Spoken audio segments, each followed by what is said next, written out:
Flip man, it's the flip man.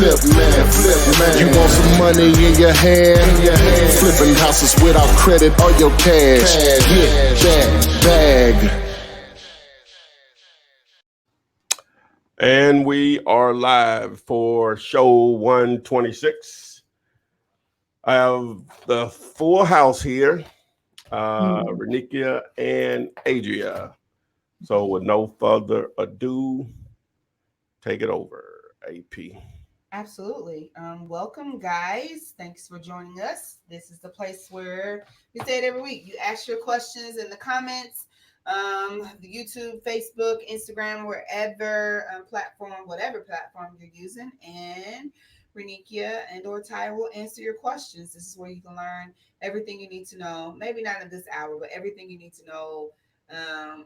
Kind of sort of in regards to wholesaling. Always direct you back to the videos. If you miss us, if you're joining us late, it's 6:30, that's Central Time, 7:30 Eastern. You can come back and watch the videos later. They will be available on YouTube, well, actually across all social media platforms, and even then you can still ask questions. So like to give a few shout outs. I see some people on Instagram. We have Chino the Flipper, Basant, Susan, Christopher, hey, the protagonist, Candy, Pauletta, Alexia, and then we have Stephen, Robin, Velma, my handles, you got them handles, man, and Ruben Contreras on our YouTube, Facebook interface. So, Renikia, how have you been doing today? I've been great. It's been a great day. How about yourself? It's y'all? We starting the new year tomorrow. Ooh, yeah. We still ain't quite started yet. Yes, 2020 starts for me tomorrow. Yes, guys. Last week I said it started last week. I've given myself an extra week. I don't know what year y'all in. I'm still in 2019. So I can catch up. What's going on, man? Oh, let's rock. Let's rock. First question is going to be from Facebook. It doesn't give me a name. It just says Facebook user, but it says, I am focused on wholesaling land. Am I allowed to market wholesale properties? I contacted my lawyer and he told me I'm not allowed to do so. Once I get the contract signed by the seller, who then can I let my network in? I'm sorry, maybe that's supposed to be how. How then can I let my network of cash buyers know about my property? You call them and let them know, or text them, or email. Okay, but we technically don't have any that takes calls and mail. Well, he said, hey, oh, well, you can advertise a contract or an assignment. You can do that. And your lawyer probably has never asked, don't even know what wholesaling is, probably number one. My man, we are not doing this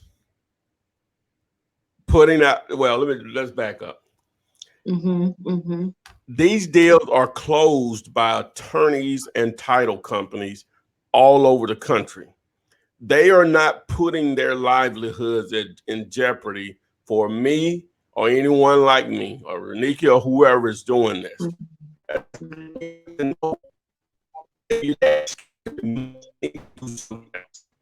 I'm trying to discourage you. Come on. This is not illegal, man. Now, again, you can advertise the property as far as you have a contract. So if you want to do it that way, that's the proper way of doing it. But the speed limit 45, people go 55. Okay, exactly. I don't know what to say. I don't. These people are putting their livelihoods in. No. This is a very, I mean, once you have the proper in a contract, you are contractual. Yeah, exactly. I mean, you the contract allows you have contractual interest, exactly, where you are able to go out there and market the property. You have contractual interest. So absolutely. I mean, you can market out there loud as you want to market out there if you want to market loud and on Facebook and all over the place, or you could send an intimate email to your intimate buyers list. But once you have that contractual interest, then you're good to go. It's nothing no one can say. All right. Our next question is going to come from Instagram. And the protagonist wants to know, can you talk more about the Airbnb and how to rent out those rooms and houses or properties you don't own? Do you have a new video about that? Well, just follow the video, the instructions in the video. That's a guy I'm partnered with. Just follow the instructions in the video. Go to flipmasterclass.com/BNB. No question no more. They need to just go there, please. Please. Okay. I make it clear that is not my thing. I'm trying to get in it just like you are. Just follow the instructions. Go to the site. I'll put the link here in the comment section. Thank you, Ty. Stephen Ducote wants to know, what kind of contracts do you need to use when you get a mobile home under contract? We get that question every week. I mean, I'm assuming you can use a regular purchase and sales agreement. If there's not a particular mobile home contract, use a particular purchase and sales agreement, and then just utilize the special stipulations. If there's anything that is special pertaining to that particular mobile home that may not be in a regular purchase and sales agreement, not for sure if there's a special mobile home contract, but I'm definitely sure you could probably use a purchase and sales agreement. Just input some maybe special stipulations because it probably won't have a parcel ID or anything of that nature. It may have another ID, like the cars have a VIN number. You want to put that information in that in the special stipulations. What do you think, Tom? Yeah, the thing about which we answer this every week. I'm not sure where these mobile home questions are coming from. I only have like one video out there on it, or whatever. But mobile home guys are like automobiles. Unless land is involved, there's no contract needed. Right. Because they can do the deal without you. Just bill and sell, sign the title, it's theirs now. So simple. Okay. Let's see here.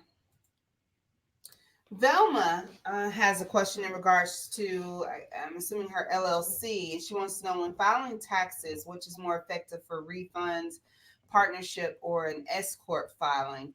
I know typically we suggest that they all refer to a CPA or whoever handles their taxes, a personal accountant for them.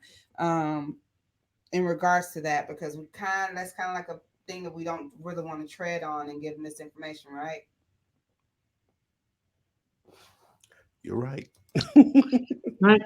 I mean, I can say a lot of things, but honestly, it's great point. You want to talk to your CPA because everyone's business and everyone's partnership and everything is different. So it best will be to talk to a CPA so you can explain what you're trying to do with your business, and they can explain which one of those would be the best to help you accomplish that. Mm-hmm. Okay. Mimes says, what are the ways to not disclose your fee to the seller during a closing? Do a double closing and not an assignment, or not an instead of having one closing, you have a double closing. If you do the one closing, your fee is on the HUD as an assignment fee. It's there for everyone to see. It's loud. Or you can do a double closing and no one knows what you got, because it's the difference between both closings that no one sees. Hey guys, we just mentioned just a moment ago to contact a CPA. Crystal Davis, who's one of the admins for our wholesaling real estate with the Flipman. She's currently in the chats right now. She is a CPA, so she would be a good resource for you guys to utilize if you're somewhere in her area. But she also wants you guys to know, she says, hey everyone, I am one of the admins for wholesaling with the Flipman. I'm here to assist you in any way I can. She just closed the deal for $5,500 today on this beautiful Thursday. Wow, congratulations. Guidance, like putting the work into action. She is killing it. Absolutely. So just making sure you guys are aware that Crystal is in the house. Crystal, I see you. Good job. So the next question that I have is going to be from Ryan. And he says, once the purchase and sale agreement is signed with the seller, can you delay giving the paperwork to the title company till you find a buyer?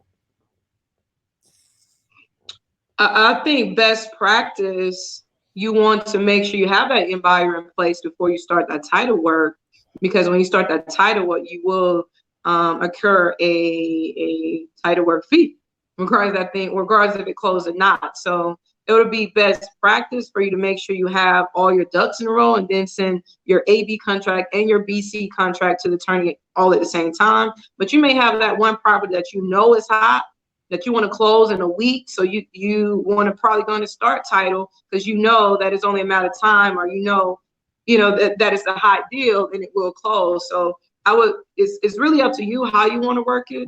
But if you don't feel 100% comfortable in finding an end buyer, I would wait till you find that end buyer. If you feel very comfortable that this property is a steal, is a deal, and I know it's going to close, feel free to start your paperwork on the AB contract. But it's solely up to you. Just know that you're going to cure that title work fee, regardless if it closes or not.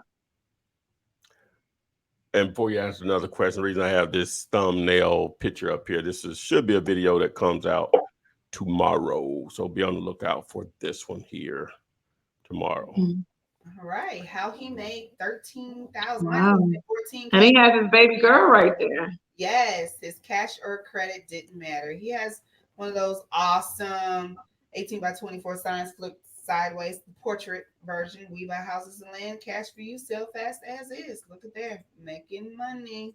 Can't wait to have that video come out. The next thing is going to be from, there's somebody else.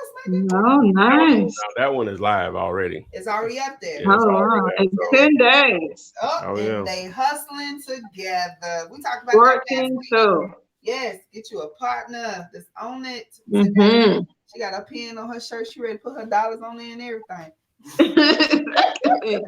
Oh wow, I love it. So C Pager says, how do we come up with numbers for the rehab?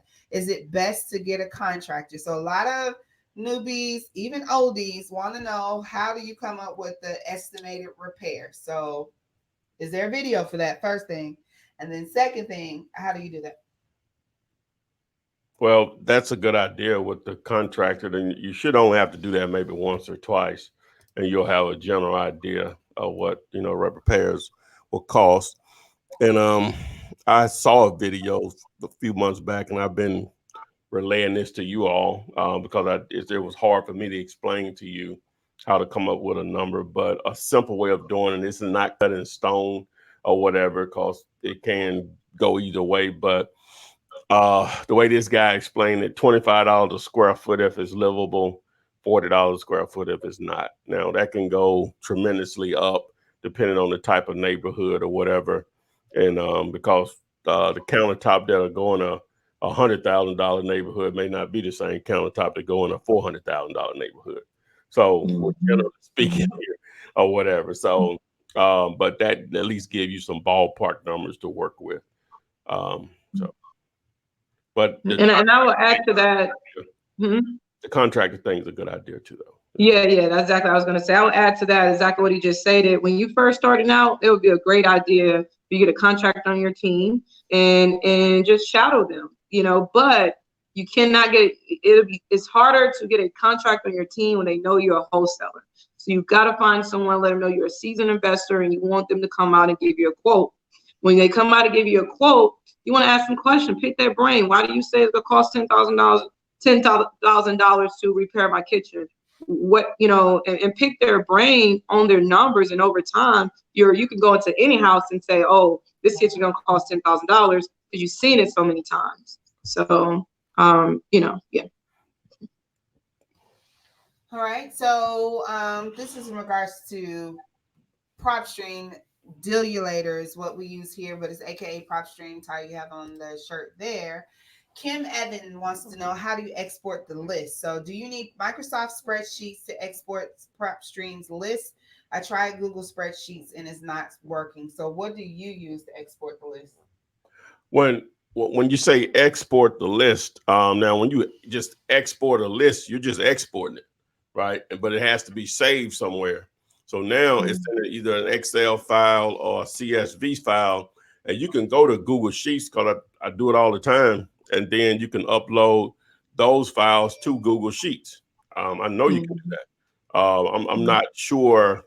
Maybe she didn't explain exactly what she meant or whatever, because exporting is easy. You just click the button, it's just going to automatically export it. Then you have to save it somewhere, find it, and then either open it with Excel or with Google Sheets. It should work with Google Sheet, absolutely. Yeah, I know it does. I did it today. Okay. Speaking about these lists that she's trying to export on Instagram, Dre wants to know, where do I find the list of absentee owners and other properties to sell? So where do we find these said lists? What do you say? Absentee owners and properties. Absentee owners? Yes. Well, they're going to be different services that, offer that. But, I got the shirt on, Deal at AK Prop Stream. I actually got a Prop Stream shirt on today. Thanks to my folks over there sending it to me. So I'm going to pull that up really quick here, and I'll just give a quick demonstration on that. Let's see what we got here.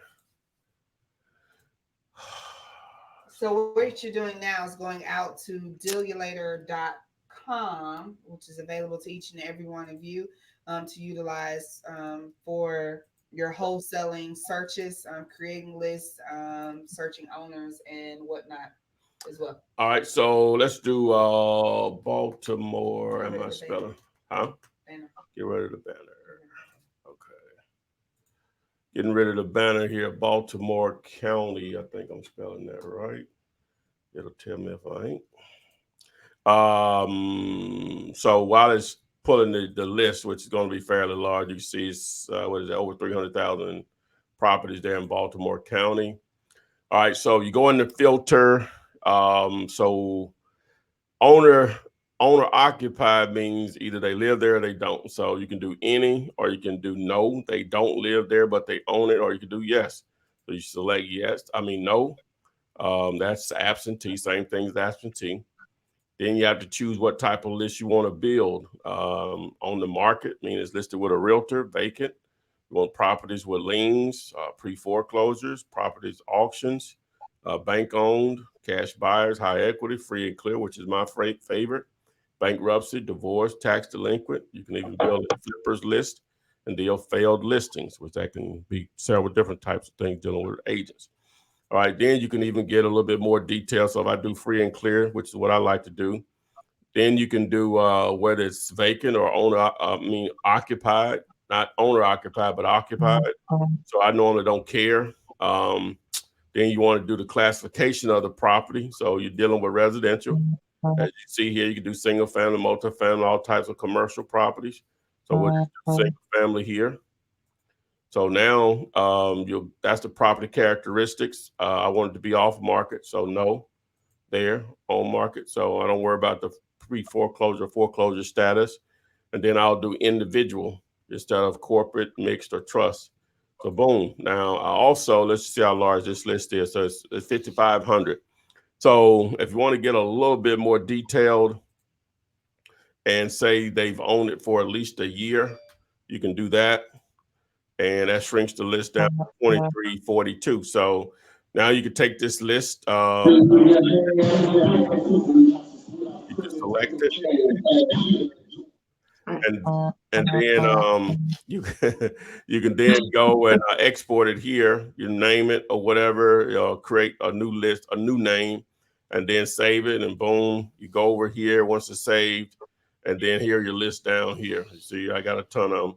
You select the list. We'll just go with that one, and then select all, and then you export it. Hit export, boom, you upload it to Google Sheets or Excel spreadsheet and manipulate and do whatever you want, whether it's direct mail list and or cold calling lists, SMS, text message list. So boom, and that's all I got to say about that. All right, there you so have you it, can guys. go back about I started probably about 17 minutes in of this particular Flippinar to see this. So. All right, there you have it, guys. That's dealyoulater.com. Kim, hopefully that helped you out a little bit, as well as anyone else that's using it as a tool in their chest. Now, I'm looking at the question on Instagram. Simone, you posted it quite a times. I think last week we just suggested it to obtain a subject to contract. Just Google one. There's not one that you have. No, that's really not my thing. I have a big folder of stuff from somewhere. I got it from somebody gave it to me or whatever. That's just not my thing, subject to. So I don't think it's like a per se subject to. Well, they're subject to documents to put the deal together. But if you're just talking about a purchase and sales agreement, then that's whatever. You can use the one I give and just add some addendums on your intent beyond the normal verbiage in the agreement. So, but you may have more experience on that, Renika, than I do. So, I don't do a lot of subject twos either, but I would definitely say I would get an attorney involved. Although there's no money's changed, deeds is changed, but that paperwork is necessary. Oh, yeah. I'm dealing with a person right now who we're trying to, refinance his subject to property, but the documents, the contract was never filed. So it looks like he don't even have, ownership within the property. So I would definitely say get an attorney involved to make sure your paperwork is good. Because you're taking over notes. There's a lot of things that you're doing with the subject to. You want to make sure all that paperwork is what it is. Okay. Let's Invest is on Instagram and says, I have a question. Does the seller and buyer have to be at the title company at the same time, or can you have the contract signed separately? I think a lot of people are just concerned about the seller and the buyer seeing each other, seeing the fees and all that. I know we mentioned earlier double close, but no, they don't even have to be there at the same exact time. The buyer can come first. Naturally, the money has to be there first. So the buyer would come first and the seller could come later that afternoon or the next day even. Right? Right. So, yeah. Well, the money needs to be there first if you're going to pull the money needs to be there first. That's because when that seller signs off, he's expecting to walk out there with a check. Yeah. So, how I structure mine is I always structure the BC closing first, where the money close off first. Money close first, and then I close with my seller. Yeah, because you can always get a buyer's money back if Exactly. the seller didn't show up. But if the seller comes in and sign everything and your buyer disappears on you, then you don't want that. You don't want that either. I never had that happen. That's interesting. Yeah, I never had it happen, but you definitely. That's true. Experienced it. So the reason I put their picture back up here because they somewhat had that situation to happen, and again, you're gonna always. I don't care what business you're in, you're going to all, because we got humans dealing with each other, you're going to always have what I consider unreasonable human beings. I think for the most part, most people are reasonable, right? But if you do business long enough, you're going to run into some unreasonable human being. Now, they closed this deal in 10 days, driving from Dallas. They found it and put it on the contract on December 31st and closed it on, I think, January 10th, right? Last Friday. All right. So, they were scheduled to make $30,000 on this deal, but the seller was so just, I don't even know the other word, but just so tricky and so bummy that he didn't tell them about any of the liens on the property, knowing it's going to come out during the title search. He had unpaid taxes on the property. He had a huge lien on it because he had co-signed for his girlfriend. And she didn't pay for it. He said, I ain't doing that. She didn't pay it, but they don't care about that. You put your name on it. You know what I'm saying? They don't care what happened in your relationship. You put your name on it or whatever. At the end of the day, they ended up paying, whatever the difference is, what did that be? $15,800 in his fees, but fortunate enough, that deal was so big, they didn't prevent not making any money, but they actually should have made 30 grand. But the day of closing, he had already was tripping up until the day. But once he saw that HUD You know, because a lot of times what title companies like to do, they like to send the HUD over to the title company or attorney, send it over to all parties involved like the day before to make sure everybody's on the same page.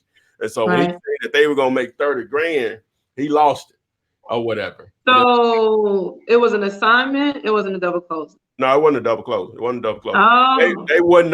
The attorneys, they was already having trouble finding someone to do it, and the attorney, they finally got an attorney, said this is what's going to have to happen. You're not going to be able to double close this or whatever. So he said you're going to have to get him. You have to get your buyer to do an assignment contract for the $30,000. He had no problem with that, right? Just the seller, when he saw it, he was tripping. You know what I'm saying? Sellers gonna count your money every time. Yeah. So sellers gonna count your money. So anyway, they still closed it or whatever. They just had to end up paying most of his stuff. He paid some of it, I think. You know, it's an hour-long video, which was really good or whatever, because they both have good, you know, they just have personalities, good personalities, or what they engage in conversation. So but just check it out. I think I put it up Monday or whatever. But you just search that particular title and it'll come up. It's my last video I put up besides probably the one I'm gonna do tomorrow. So but they sort of went through that. Wow. And what state is it? Huh? What state are they in? They're in Delaware, and it was in a town with only like 18,000 people. Where they found that deal and closed it in 10 days. Just debunks everything I ever thought about small towns. You know what I'm saying? Right. Wow. 18,000 people. Wow. Smart. It should have made 30 grand. Really? But this is one of those things when you say, are you going to let the deal fold? Yeah, exactly. I'm not gonna. Nothing. Yeah. Or you're gonna. So I would have probably walked. My dumb self. You would have walked. Oh yeah, when you start clowning like that, I just yeah, but then you have to think about your position. No, I agree. What position I have? What is that? You gonna walk away before you just being a dumbass. What position I have? I don't know. It's just right there in front of you. I probably would have been more inclined to be on your level, and that's just being me, because I would have been like, hey, dude, do you have 15 grand to pay these back taxes and liens? No, sir, you don't. So let's go ahead and give you the money that you asked for. Minus that, this is the only time you're going to be able to pay these off, dude. You're not going to be able to pay them. They sort of did do that. So they took his money and paid the fees. Huh? About that. If you watch that, she about like you. You know what I'm saying? He ain't care nothing about that. That was a good speech he had, but I ain't paying it. Right. Just check it out. That's a good speech. He wasn't paying it. 0 versus 15 grand. Yeah. I'm always side on this thing. Once all that stuff would have started happening, I would have probably flaked out in my own way. I just don't say nothing. I just say, all right. You know what I'm saying? So I just would have lost out. They were, you know, like I said, I would have been a dumbass in that. You know, they 14-2 and I would have drove around the whole town until I found a double closing. Somebody gonna double closing. Yeah, you only probably got 1 or 2 attorneys in a town like in a small that. Town. That's true. And they definitely count in your pockets. Yeah, that's and what another option when you come into a situation like this is a loan product called transactional funding. You probably could have paid about $2,000 or $3,000, kept $27,000 in your hand. So there are options out there. Well, he wasn't going to pay. The thing with him, even though he saw what they were going to make, he wasn't paying it anyway. He wouldn't have done the deal, from my understanding from the videos, remembering. He wasn't going to do it regardless they were making $300. He was not going to pay that. Or the majority, he ended up paying a little bit, but not the majority. He was not going to do it. That's why it's very important, if you can, always use 2 purchase agreement and not assignment. But sometimes your seller pushes you to do it, but still try to control it as much as you can. But because just know, when them sellers see what you're making and knowing that you haven't done anything, they're gonna trip. I done had plenty sellers, not plenty, but a handful, to walk away at the closing table. Or make you lower the fee, are they gonna walk away? And most likely you're gonna take something over nothing. But wow. Yeah, so you need to really check out. Matter of fact, I'll post a link in the thing here. But yeah, y'all need to check out that that video. It's interesting. Okay. Going with our questions, Joshua wants to know, when would you guys cloud the title, and would you also wait to open escrow or do it before, and what paperwork is necessary? So when you're talking about clouding the title, why and when would you do that? And then in regards to the escrow, do you open it before or after, and what type of paperwork do you need to do so? Well, I wouldn't necessarily ever cloud the title unless there's a situation where the seller all of a sudden want to close with someone else and we have a contractual agreement. Then I will file my contract on their property record, so they have to clear it if you try to close with someone else. But I would never cloud the title if we're about to close. And I'm assuming the escrow account is pretty much open up escrow to put your earnest money in there and to wire funds for closing, which the attorney will do that when you submit the purchase and sales agreement to them. So the attorney opens up the escrow account. You will wire money into the attorney account. There's no additional paperwork is necessary for that, because you use an attorney or a title company who has an escrow account. And you're just going to wire the money, or are you going to take a check to their office and deposit a check with them that they would deposit into their escrow account? If I understood the question correctly. Okay. Question, deal you later, as far as we're talking about the 50 states or whatever, Hawaii works there too though, right? As far as I know. Okay. That's what the free trial is for. Okay. Use the 5-day free trial. See how that works out for you. The question just stemmed from Instagram. Will Deal You Later work with properties in Hawaii? I'm not sure if you can even wholesale in Hawaii. I've looked it up and I'm not seeing anything saying you can or you can't. So I'm thinking, I mean, you did your, I guess, research, continue to do so, but I don't see why you wouldn't be able to. But as far as Deal You Later, just take advantage of the five tries. The was on there was DW saying you should do a "Where Are They Now" video for everybody. Maybe come back 6 months later and check in with people, see what they're doing. See if they did that one deal and just stopped. Because I think that could be, you make that's going to happen. That windfall of money, say $14,000. That's a difference. That makes a difference, most definitely. I don't know if it would for you, but for me it would. And then just stop.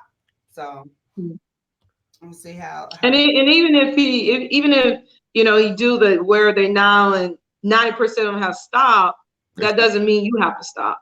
Exactly. That doesn't mean that their end goal is your end goal. Mm-hmm. So, yeah. Sometimes life gets in the way, And some people don't see this as a longevity, pathway. It's something to get them to bridge to another level. Some people see Ty and I is probably doing this 40 years from now, 50 years from now till we die, whatever, to God take us home. But some people don't see it like that. It's a bridge to something else that they want to do. Yeah. Okay, so this question is from Isaiah. It's from Facebook. Wants to know if either of you have ever rented rooms out, I guess like individual rooms out of a home, and what's the eviction process? Is it the same as renting the whole house? Well, that's sort of like Airbnb, but what he's talking about is like you see rooms for rent. You'll just see signs around town, rooms for rent. Right.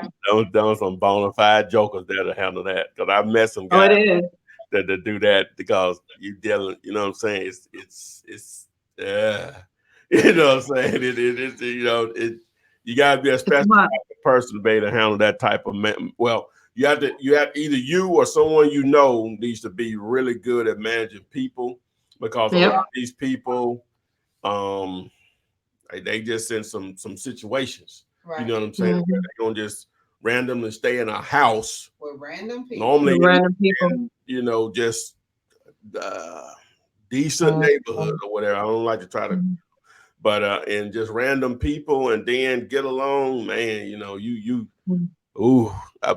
would definitely say I have one client who did that, and he loved it. He came up on like a 7-bedroom house in the West End area. It's kind of like, you know, a little bit, but it's coming up and being gentrified. But he found a 7-bedroom home. He put 2 beds and bunk beds in each one. That's 14 rooms. And he made a room and board home, and honestly made 10 times more money than you renting out your property to a tenant. And he loved it. But it's absolutely right. It's something that you have to really manage people. Because room and board is like a week worth of rent. Somebody come.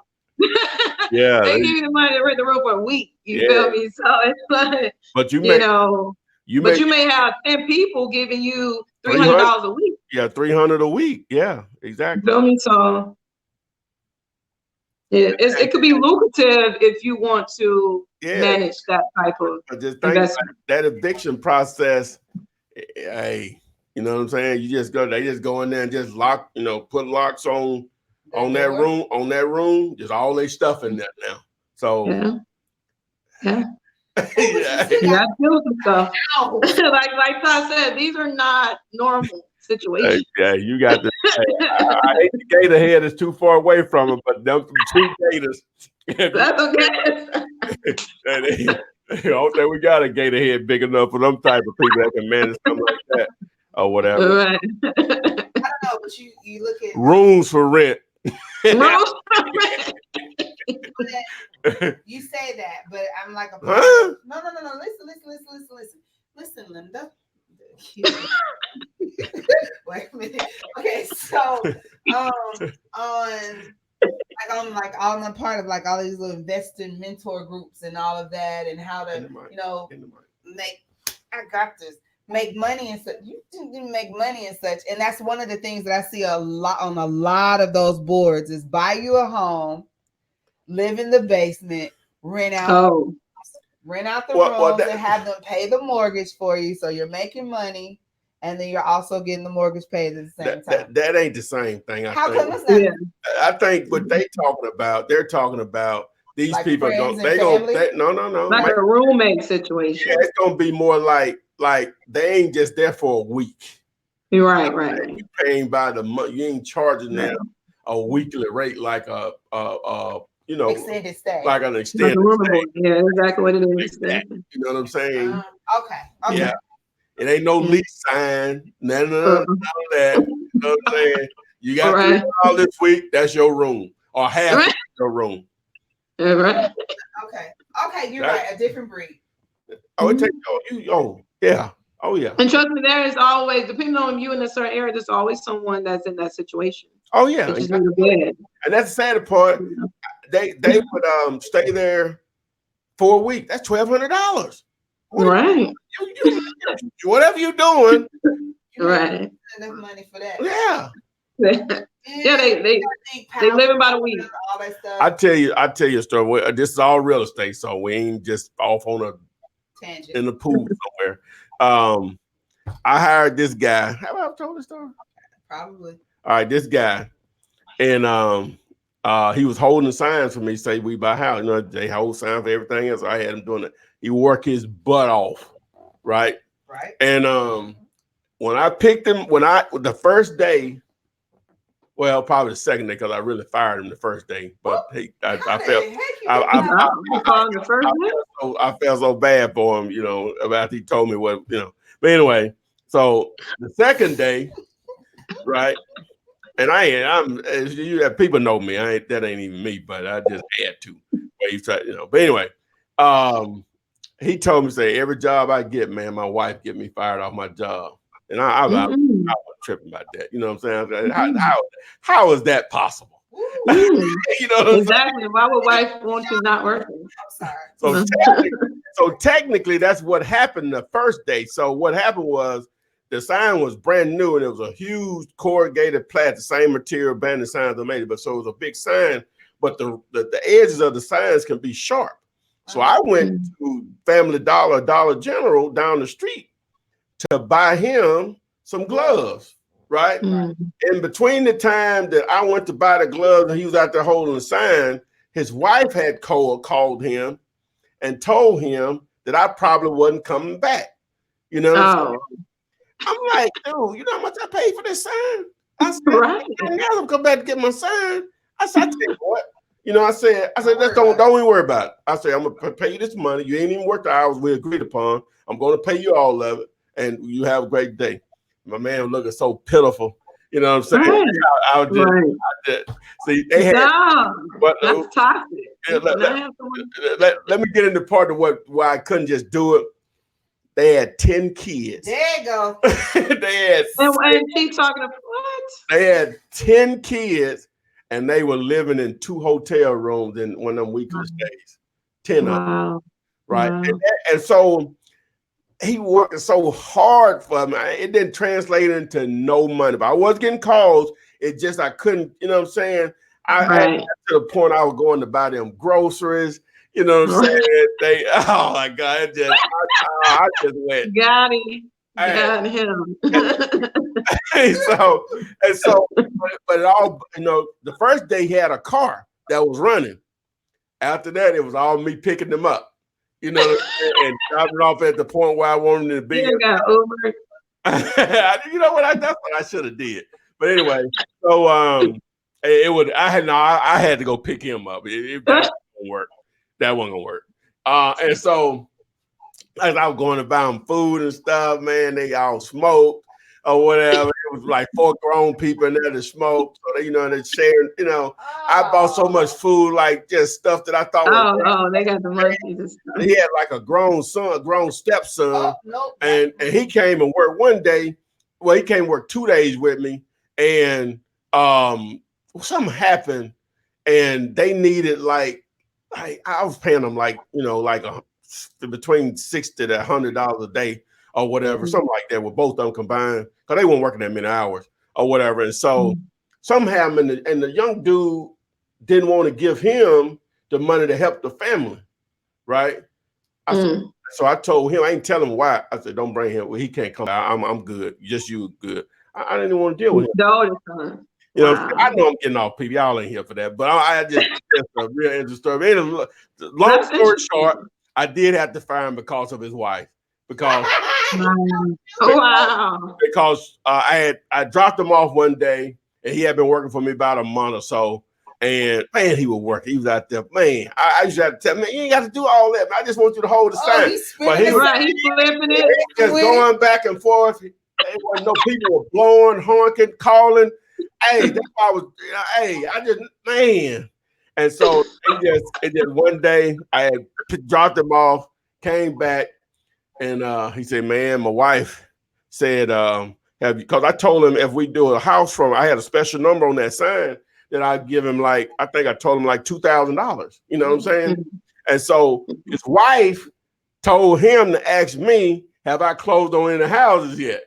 Right? And I was like, no. She said, well, my wife don't believe you, you know, like that. Like I hadn't paid him. Wow. Anyway. You know what I'm saying? Sometimes you got the wrong. Sometimes the glass is half full and not half empty. I went off so bad, and I still hate I did this. I should have at least did it.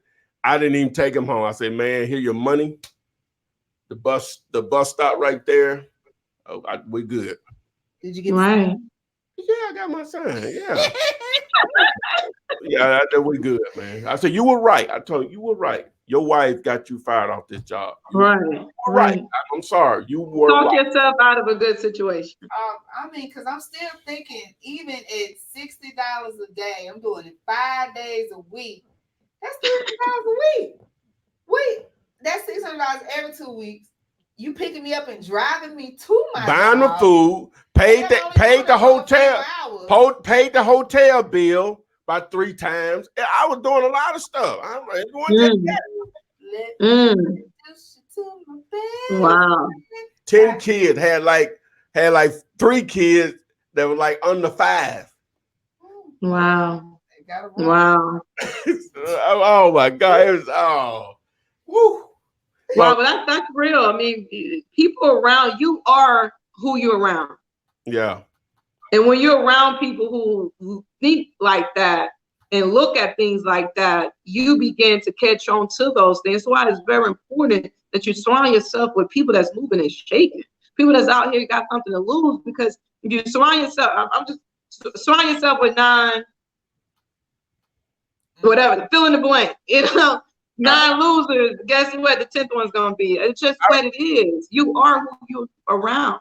I really thought I was gonna be able to help their situation. I did. Obviously, I was gonna benefit from it too. You know what I'm saying? But you could have. It's okay. It's all right. Now they got me fired up. Oh, wow. Stack Q is from T-Town. I'm interested to know who Stack Q is. I've probably seen him before, or her, or whoever it is. I'm from T-Town too, Stack Q. That's why I always say that. Yes, that was an Alabama story. True. That was Alabama. Over there in Georgia too. No, absolutely. Oh man, wow, it was amazing. I done seen that way too often. People talk themselves out of situations. A couple of my friends say, "Well, you're a complete idiot, ain't you?" I said, my friends sound so much. You big dumb. I said, they got me. How much you think you spent on? I said, I don't even want to count it up. Actually, you thought it probably was what it was. It wasn't about you. It was about him. Yeah, and you just out there working when he was there. Oh, and I had a dude after him. That joker was so sorry. Oh wow. Oh my God. I almost made you want to go back in time. I bet you was like, you know what? He was my bad. I bought a chair where they could sit in. My boy, the other dude, he didn't never sit in it. Other dude couldn't get him off of it. He knows I got that. So yeah, that sign up though. Oh boy. Oh man. Okay. Let's see here. So this is an appropriate name. This is from Call Tyrone. Oh wow. Yep. That's what's let's see here. Is that Erica Badu Tyrone or what? You know. Call Tyrone. My kids even know that song, y'all. They're like, okay. What advice can you give someone who's a little shy, maybe has anxiety, but wanting to get into this business? So Ty, that's for you. Yeah, you're speaking to the right person. person. To the right one. Yeah. I'm not. I know it may appear that you're outgoing. I'm outgoing and all that stuff. Let me tell you how shy and introverted I am. What's your sign? What's your sign? Leo. Oh. And I can walk into a store. Hopefully, I've seen them before they see me. I see somebody that I know, and I'll push my bug aside and walk out. Slap walk. Go the other direction. You don't want to talk to nobody. And I've so done that before. Like, quick story, another story. Oh, One of my friends, he can sell dirt to an ant. Ice to an ant, they say. And he was working at this cemetery. Okay, wait a minute. I was working at Bell South before I got into real estate, long before I got into real estate, for a couple years before I got it. And the first year he was out there, from March of that first year, probably was in 2099, something like that. He made $106,000, right? From March of that year until the end of that year. The next year, basically did the same thing. Just changed his whole life, right? Mm-hmm. Now, in college, that's where I knew him from. He just was a loudmouth. You know what I'm saying? Mm-hmm. He that was basically his first job ever, right? Mm-hmm. And he found that job in a 2-week-old newspaper, and he was working at the funeral home / cemetery selling pre-arrangements, and that's basically where you set up there, you pick out your plot, you pick out the casket you want, all of that, just real dreary stuff. Who wants to talk about that? Right, they're killing it, right? So at the time I was working at Bell South, I'd probably make about $45,000. Ain't nothing to sneeze at. It's okay money. You know what I'm saying? In Birmingham, somebody, probably the No, I was probably about 30 or something like that. And so that was good, so for me. Anyway, and so he said, Ty, man, you come out here, you can leave, if you don't do what I do, you can do half of what I do. You know what I'm saying? You still can match your salary, and you see them in just straight sales. So I'm really not bound to no boundaries, and that I ain't sitting in no office on them. You know what I'm saying? Just what appears to be freedom really ain't. You know what I'm saying? But and so I made up in my mind I was gonna quit. But people could not believe on that job I was going to quit and start doing that. All I can see is, hey, I was gonna be doing it. So February of 2001, I started out there.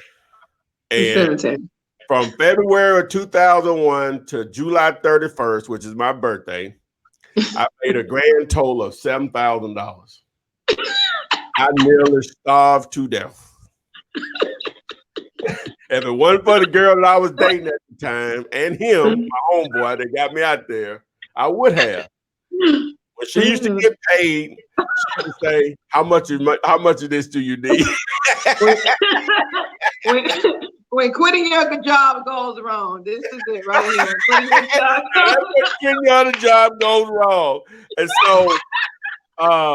so my point is, I figured out that I already know I'm not a salesman. I'm horrible at it. So, to answer your question, how I got over this is when I heard that if I put out bandit signs, just using that as the example through the initial training that I had, and people will call me, that ain't really sales at that point. And it really ain't, because you're really giving out money. You still have to sell them on selling it cheap or whatever. Most of the time, their level of motivation is already there. You just have to ask the right questions and make sure you have enough people calling you. You're really not doing anything. You're not selling. So your shyness or any of that really won't matter. If you do enough marketing, they just don't call you and the numbers don't work or they ain't.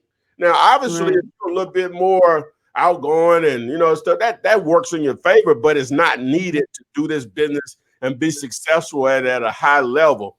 If you do a great job of marketing and a great job of follow-up, you will make money and lots of it. Just that stuff. I nearly started when I thought I wanted to go into sales. Somebody tell me, no, I'm ready to go home in the feeder position, but I go about it a different way. I need to get people reaching out to me. The internet is going to provide that. That's not the only source, but just makes it a lot easier or whatever. So, but I'm the perfect person that if I can do this, I'm a very shy individual. Like I take it a little bit out of real estate and business. All the women that I've had relationships with is because we have to talk to each other, right? It's not because I'm just in the mall somewhere and hey, how you? I don't even know what to say. What could I possibly say you ain't already heard, right? How you doing, Miss Lady? You were like, but that's sometimes the hardest thing, to walk up to strangers. Yeah, some people can do it. I can't do. I'm amazed at people that guys they can do that. On the spot, they'll see something and they'll ask us about their shirt or something. It just they know how to spark that conversation. They know it's just natural, nothing to think about. Just natural. And this guy told me, said, "Well, you have to look at it. I guess you use this in business too." He said, "Majority of the women ain't gonna respond to what I got to say, but if I talk to enough, hey, is that." Most won't, but enough will. Same thing. Right. It's a numbers game, right? Yeah, numbers game. So, boom. It's out of consequence. If you see me with somebody, it ain't because it's just. But we had to talk to each other. And they, you know what? He's not a bad guy. I said, right. That's funny. No, it's so crazy. I may not appear, but I'm shy too. And I would say this: everything you want is outside of your comfort zone. And I'm very shy as a personal person, but I'm very confident in my business. I'm very confident in knowing real estate. And that leads with the confidence. I can be shy as I don't know what, but when I know what I'm talking about, I can spit it off the top of my head. So I would definitely say educate yourself and get confident in just doing the business. And when you're confident, all that shyness just goes out the way. And just know everything you want is outside your comfort zone. Gotta get uncomfortable. Yeah, that's what that, yeah, just to back that up. Yeah, once you educate yourself, it removes a lot of unsureness. Whoever asked that question, I don't know what they do for a living, but I'm sure if they've done it long enough, they are experts. I don't care what it is, even if it's the door greet at Walmart, you're an expert at that, and you can tell somebody what we're supposed to do and with no level of uncomfortableness at all, because you know what you're doing. Same thing with this. Just educate yourself on all this free content, and all that shyness will go away because you're the expert. The person that's calling you or not, you're the expert. And the other thing is, either they're gonna do it the way you want to do it, or you move on. Just have that attitude. Yeah, that's it. I'm in the background. El Haj Malik. Welcome, thanks for being here. He says, Ty, just walk up to her and be like, hello, mama. You trying to sell your house or you trying to come to mine? Oh, no. Trust me, you got her attention. You say that. You got her attention all day. I got started on. Let me finish. Hello, mama. You trying to sell your house or you trying to come to mine? Let me wholesale you some of this love.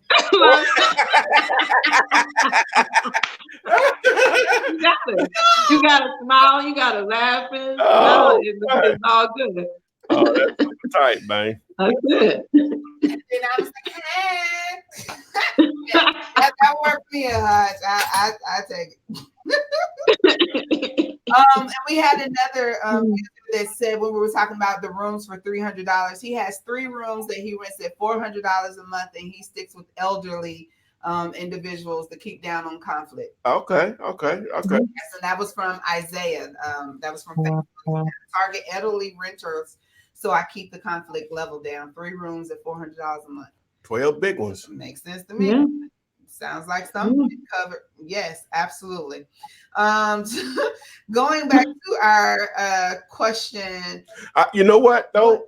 One of the things on that, just thinking through that, I like I sent him the contract here and he didn't send it back yet through DocuSign.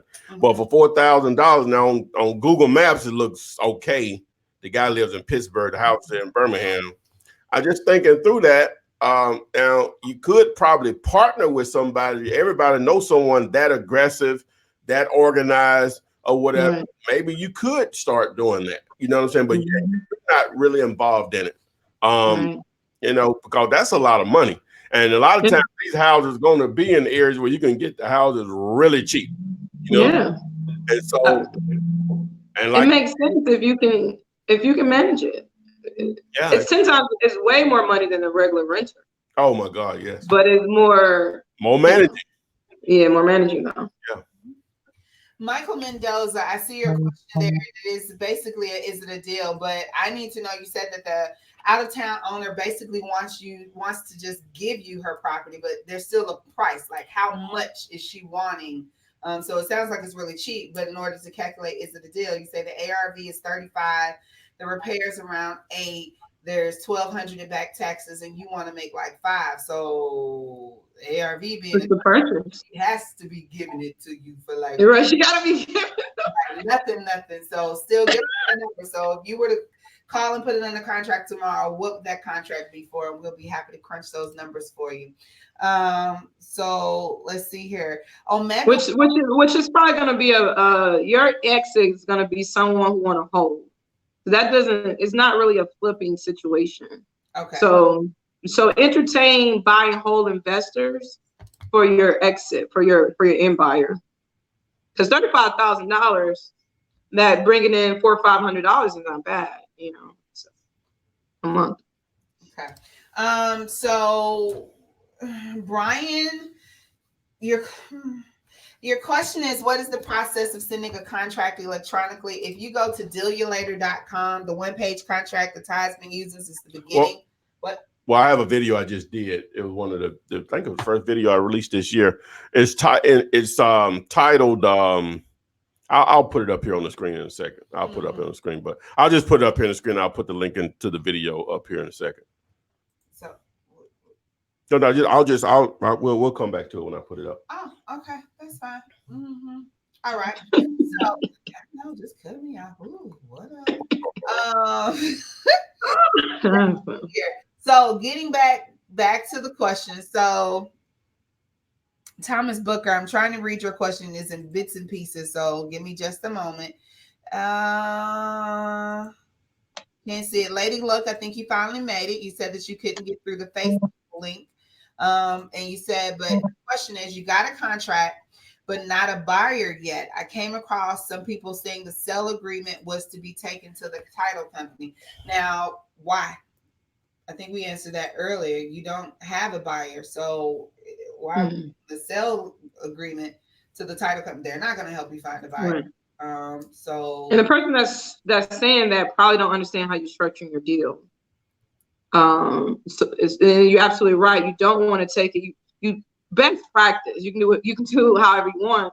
But the best practice is for you to make sure you have an end buyer in place before you send that to the title company, because the title company will start working on the title, and you'll incur an expense that you got to take care of, regardless if you close that deal or not. So just, you may want to have your AB contract and your BC contract in place before you really submit it to the title company. Okay. Now, Renikia, and for those of you who are just joining us, first of all, make sure you subscribe, follow, always comment. Even if the video is already posted and we're done and we're no longer live, you can most definitely come back and still post questions. Ty is really good about answering questions, even in the comment sections on the YouTube videos. Really good. He's really good. Subscribe so you'll be alerted when new content is uploaded. And this is across Twitter, Facebook, Instagram, TikTok. Where else? That's it. LinkedIn. Yep. Ask Flipman. And that group that I mentioned earlier, that Crystal, our CPA in the group that can answer your tax questions is a part of, and then admin is wholesaling real estate with the Flipman. There's thousands of members in that group, so you can always ask questions, and you might look up and find someone that's right in your back door. We talk about those boots on the ground in areas that you're trying to wholesale in. That would be a great place to start. I would suggest you go join that group. But I said all that to say, if you're not familiar with the beautiful Miss Renikia, who's on the screen there, she has her own financial company. Okay. And you can reach her at fundmynextdeal.com. If you're on YouTube, Facebook, you see that on the screen there. But this is a question from Ryan. And Renikia, you can answer his question, then maybe also tell everyone what it is that your company does. But he wants to know, and it's no silly question, but he wants to know, on your form for residential funding, can you break down the liquid cash source and reason is that needed for the loan? You must have an old contract. So email me and I'll send you on my new one. But no, we no longer require seasoned funds. But I want to know that you have, there's a down payment. There is money associated with closing your deal. So we do not require tax returns, income verification, pay stubs, nor bank statements. But I want to know that you at least have the money, or you have someone in your network that's going to provide that money. So that's just asking how much liquid cash you have to put in your deal, because it's always a down payment that's associated with it. But it do not have to be seasoned. You can really wire that money day before closing. Somebody the day before closing can give you that money. A few years ago, I think you may have an old contract where we used to require that your money is seasoned for 3 months. Guys, we don't require that anymore. So you can wire that money anywhere, however you want to. None of that is verified. No tax returns, bank statements, income verification, nor pay stubs. You can get your deal closed. So. Okay, there you have it. Oh, to go back to my man was asking a question about how to do the electronic signature and all that stuff. That's the video that you want to look at. I thought I did it this year, but I did it leading up to the year. It was December 18th. But I put the link of the video in the comment section here, so you can go watch that video, and I show you from how to fill it out there on digulator.com for buyer and sellers, how to generate, download, and then upload to DocuSign. You don't have to use that service, but there are other signature services out there, electronic signature service, and how to send it. Boom, it's that simple. So, and then there are tons of videos out there that are not related to me on how to use DocuSign and e-signature and all those other sites are similar to it. Sign Now, I think, was one of them. So, but that's the video that you want to go watch, and that's where you can go get the free video, the free contract. People say, "I want the hard copy." Fill it out and print it out. That's what you still got to fill it out. So fill it out online and print it out. If you want to put it in someone's hands, which I just had to do before this show, and the dude said he didn't do email. I don't do this normally, but you have to make it work. I went and met the guy. Put the contract in his hand, signed and explained it to him really quick. Boom, he, that was it. So he had to put a hard copy, but I filled it out on digulator.com, printed it out, put it in my hand, put it in his hand. So, but he's talking about the electronic part of it. Some people are like, well, I still want the hard copy blank. Why? You still got to fill it out. Right. And trust me, that loose paper, you won't know that. You wouldn't know where it is. Yeah. I wish I would have did all this when I first started, because it was more paper friendly. And now I have like all the old deals I did and I don't know where it is. So I think it's better to do it online. You can put it right there in your documents on your computer. It goes with you over time. Exactly. It's just easy to keep up with. Exactly. I know people and I take for granted. I know everybody's not the boring, no life cat like myself that's a tech junkie somewhat, above average probably or whatever. But don't be afraid of it. YouTube is so powerful. That's where you are, and that's how you found me probably or whatever. But it tells you anything. It tells you a lot of stuff, but pretty much anything you want to do. But definitely when it's dealing with a computer, just get outside the comfort. It's going to only benefit you later. This business is not easy, but technology can make it easier. Absolutely. And for your iPhone users, I have both iPhone and Android, but my Android comes with a pen and I can sign anything on my phone without an app.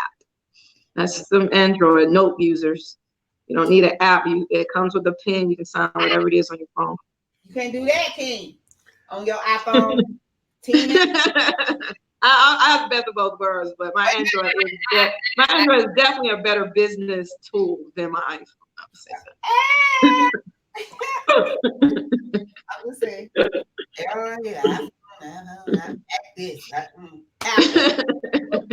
This broadcast is brought to you by a MacBook Pro. Don't y'all think it's banging? I do. No problems. I can't believe it took me all these years to buy one of these. What, iPhone? No, a MacBook. A MacBook. Oh, MacBook. Yeah. You like Mac over PC? Oh my God.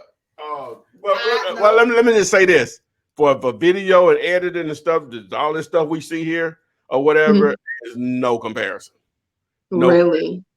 No comparison. I haven't got on the MacBook train yet. Oh my God. Oh. Yeah. If this one broke right now, I'm headed right to Best Buy. Right. Well, hopefully they might fix it, but if it didn't, where the new one's at? Okay. Wow. Where that? Wow. They're overpriced and it's just a name. No. No. I've used both. It'll be different if I didn't use both. You're right. No. Proof is in the pudding. I'm talking about what I do. Now you just email and that's way overpriced. You know what I'm saying? Just document email. I'm talking about when you're trying to do all this video and all this live stream and stuff and editing and stuff. No comparison. Okay. Wow. Okay. I guess that's my investment for the year. It's MacBook. That's my opinion. It is. That's but no, I hear that a lot. I mean, a lot of people say that. It comes with those apps and those video editing softwares, doesn't it? And do enough. Yeah, it comes with a lot of bells and whistles, you know what I'm saying? But it just like a sewing machine. Oh wow. There's no problems. Just zero. Nick has a question. I'm gonna ask it because it's in your backyard, and he wants to know: do you have to have a seller's permit to put a house under contract in Georgia? A seller's permit. Seller's permit. don't know. I just asked questions. Yeah, maybe you want to explain it a little bit more. No, you don't. I don't know what. I don't explain. Definitely explain what a seller's permit, but put a house on the contract. The seller signs off on the contract. So it's just a purchase and sales agreement, or if you want to use an assignment agreement, the seller signs off on the contract, and that's all you have. That's all you need. Okay, there you have it. You don't tell me to hush, L. Hodge. Look here, I'm gonna find you. Tell me, yes, hush. MacBooks are much better than PCs. Look here, I know. Oh yeah, people lose their mind by that kind of stuff. They do. Ooh, they do. I'm sorry. That's my buddy right there. He said, okay. So Jamila Green from Facebook, and this is for everybody, and we're going to close out. I'm just going to tell you we're going to close out with this one.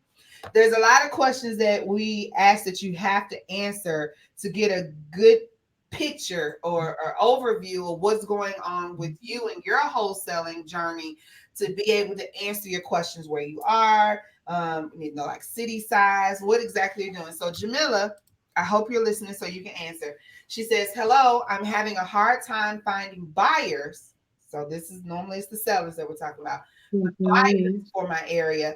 I'm getting plenty of leads. I know the first thing, Renikia and Ty, that y'all normally say, is it really a deal? Do you really have deals? First of all, is that why you're not attracting buyers? And then if it is a deal, what if it's a slam dunk and it's great? How are you finding the buyers? So go ahead and answer the questions that you assuming that she has great deals. Yes, assuming that she has great deals. But typically, if you give us the information, what you actually have is you don't have great deals in the first place. Well, let me do this right quick. Let me remove. Where is this? Let me share my screen here. On D Later, aka PropStream, they added a new feature here, and I don't know. I was looking at some properties in where's the Baltimore property at? Let me see. Where is it? We'll do this one right here. This should put up a lot of properties. All right, so this area right here. So 35215 is a hot zip code in my market, right? So I'm just going to pull up properties there. One of the features here now is you can go here and do flippers, right? And so it'll pull up a list of people that have flipped houses here in a certain time. So right here, once you do that, so you can dive into this property here. I'm doing this blindly or whatever. So this was a cash sale, and it occurred back in 2018 on this particular purchase. So if you get into here, it appears this guy here, this looks like a tax lien type deal. Let me see. U.S. National Bank, Federal National Mortgage. It was a foreclosure. Okay, so he paid cash for it. So so that's one. Let's look at this next one here. See if it was more read. This was a cash sale also. All right, that was back in November of this year. And then if you look at the transaction history here, that looks like that tax lien company also there, Federal National Mortgage Association or whatever. So you have to look at each one of them individually, because what they're doing, the way they programmed this was to show someone that's probably purchased either multiple properties. There's a lot of different criteria. Multiple properties, was it a quick turnaround from previous properties that they've purchased? And so even though it's showing 41 here, if you can pull a 2 or 3 out of that number, then, you know, that's, man, you literally just in that zip code, you know, you don't ever have to feed anyone else or whatever. So you'll just research these individuals. But besides this, if you don't want to purchase this or get into that or whatever, then some other things you're doing, Nikki, will add on also is obviously you're going to go to real groups. We're just going to want to network. Not my thing, but I'm going to strongly suggest it, right? Because and all real groups ain't created equal or whatever. Some are a lot better than others. So you'll know that soon on how many players are there or whatever, just by how they run their meetings or whatever, and the meetups and the pre-meeting, the post-meeting, and all that stuff. You're going to do your own marketing of your properties. One of the great ways to market your properties, and I do it, and I don't do enough of it, but I'm just reading up on I'm a brand a new site or whatever, just for my deals or whatever. But just like you use bandit signs to find sellers, you can use bandit signs to find buyers. That's simple. The Facebook Marketplace, Facebook groups, LinkedIn groups, Craigslist, all that stuff still works. You can go to Google and just do a quick search. Sell my house fast. I'll just quickly show you. Let me pull that up. Hold on a second. What we got here? Just real quick. Google. Oh, that's GoDaddy. Google. I'll give you a perfect example here. All right, so I'm in the Ham. Sell my house, Birmingham fast, right? All right, so let me share my screen here. Boom.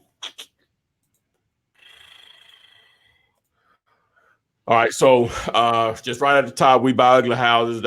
That's a Home Investors national brand, but this is catered locally, probably for my market, right? Because they spend money based on your actual marketing. You put an actual city in. There you go. So right here, you see a list the guys are spending now. These are just the paid listings are right here at the top that say add.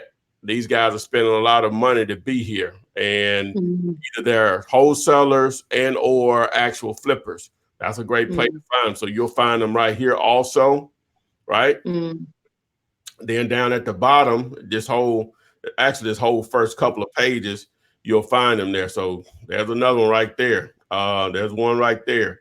There's one right there. So boom, hey. You got anything? She said she was driving for dollars, and she did admit that they are great buying wholes, not necessarily flips. Okay. So yeah. What you want to add anything, baby girl? No. I mean, it's 1000% of what you said is really the same marketing strategies that we use to find houses would be the same strategies that we use to find buyers. And I will always speak on the reverse wholesaling method, because that's how I feel that I came successful in wholesaling, that I reverse wholesale. And that's basically find the money first. So I went out and located my end buyers first. And then they said, hey, if I bring them a 3-bedroom, 2-bath in this neighborhood, in this area, they'll pay up to $60,000 or $75,000. So if I go out there and find it at 40, I already know what their maximum or what they're going to maximum pay for. So allow me to create that spread. So, and it's easier to find the houses. In my opinion, it's easier to find houses. So I find the money first. So that's one thing, is just reverse wholesale and become like a bird dog for other big investors, like those people you would Google. It's probably going to be big companies where it's like, hey, let me be one of your bird dogs while I go out there and find houses for you. But I wouldn't say it like that. You want to put yourself in a position of value add for both sides. But I will also say, when you first starting off, don't underestimate co-wholesaling. So you go out there, you find other wholesalers in your area, and you market your deals to them, because they're wholesalers too. They obviously should have buyers. And you may decrease your fee in between, but you still get a deal done. So don't underestimate co-wholesaling and networking with other wholesalers in your area. All right, there you have it, guys. Will I pay for finding the place?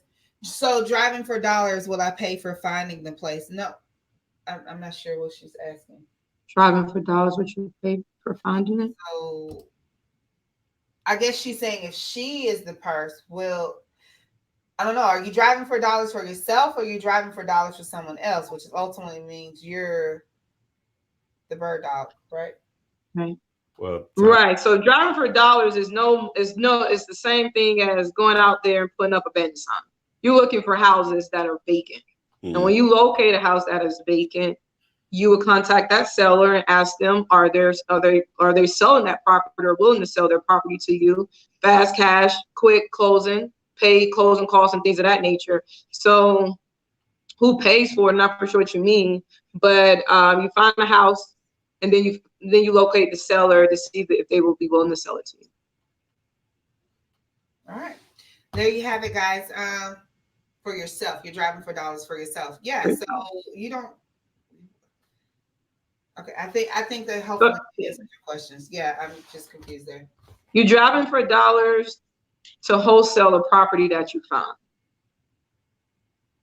Yeah. So if you're driving for dollars and you find a property, sell it to you for $50,000, and then you find an end buyer who's willing to pay $75,000. That's why you're driving for dollars, to find a house that you can wholesale to another buyer. I think from that question, I think they saying if someone found a house for driving for dollar, would they pay or the buyer pay? If they send you the lead, you're going to pay or whatever. So if we're understanding your question right. So hopefully we answered it in a lot of different ways regardless of what you meant. Mm-hmm. Okay, guys. So we appreciate you for joining us. We did start a little after 6:30, only like 2-3 minutes late. We've been over an hour and a half. We do better starting a little bit later. So we greatly appreciate you guys, each and every single one of you joining us tonight. We'll be back next Thursday, 6:30 Central, 7:30 Eastern. Of course, the video is posted shortly after we get done here. You can continue to ask your questions, join those groups, follow Ask Flipman across all social media. Also, if you need to reach Miss Renikia Williams is available across all social media platforms as well. As you see it on your screen, you can reach out to the website fundmynextdeal.com or simply email funding@fkfinancials.com. Again, all right there on your screen. And go ahead and begin the process of taking your wholesaling game to the next level. Renikia always teaches and most definitely tries to get you guys to understand that leveraging your credit is how you're going to build generational wealth. You have to use your credit to do so. Credit isn't a scary thing. It's not a bad thing. It's something that you should most definitely be using. But you might have to do this wholesaling game, with little or no cash, no credit, to get yourself to the point where you can begin using your credit to continue. So it's like a continuum from the wholesaling. So like this thing never ends. Real estate is very well a ticket. We all know one of the necessities for life is shelter. You have to have it. And it ain't free. And it's not free. It's like water. You gotta have something over your head. And if you're sleeping outside, that means you need it. So that most definitely means it's a necessity. We always teach you guys consistency and education. Consistently educating yourself, tie them all together is how you're going to win in this wholesaling game. And I have nothing else, Ty. You? Nope. So, Renikia, you got any words for the people? Refocus your 2020 vision. Yep, starts next week for me. Yeah, we're gonna start 2020 all day tomorrow. All right, guys, we'll see you on the flip side.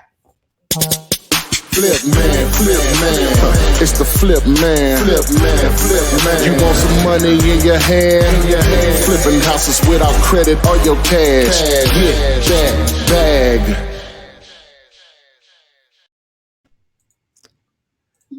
And